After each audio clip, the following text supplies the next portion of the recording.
বিরিয়ানির সাথে আমাদের একটা হ্যাপিনেস জড়িয়ে থাকে এবং বিরিয়ানির সাথে অনেক রিমার্কেবল মেমোরিজ জড়িয়ে থাকে।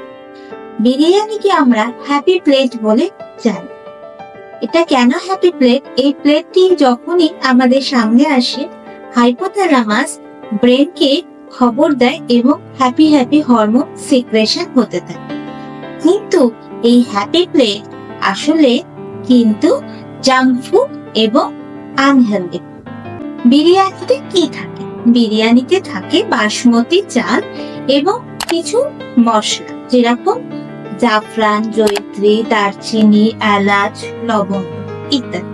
এই প্রত্যেকটি মশলা নিজস্ব কিছু গুণাগুণ আছে। আর এতে ইউজ করা হয় ঘি বা তেল, আর কেওড়ার জল এবং গোলাপ, আর একটা বড় সড়ো আলু।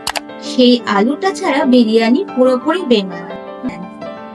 এবারে বলি বিরিয়ানি কখন খুবই আনহেলদি হয়ে যায়।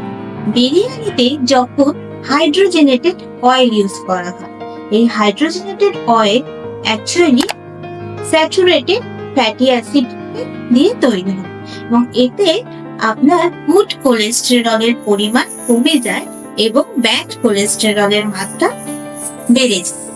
গুড কোলেস্টেরল কোনগুলো? গুড কোলেস্টেরল হলো এইচডিএল এবং ব্যাড কোলেস্টেরল হলো এলডিএল। এই হাইড্রোজেনেটেড অয়েল খাওয়ার পরে আমাদের হার্টের উপর এফেক্ট করে। এর সাথে সাথে বিরিয়ানিতে অনেক সময় কমার্শিয়াল পারপাসে স্যাফরন ইউজ না করে সেখানে কালারিং এজেন্ট ইউজ করা হয়। এই কালারিং এজেন্ট পয়জনাস, কোনো কোনো ক্ষেত্রে কার্সিনোজেনিকও হতে পারে। আর বিরিয়ানিতে যে আমরা যদি বাড়িতে স্যাফরন ইউজ করি, স্যাফরনে থাকে বায়ো অ্যাক্টিভ কম্পোনেন্ট, যেটা আমাদের হার্টের জন্য ভীষণ ভালো।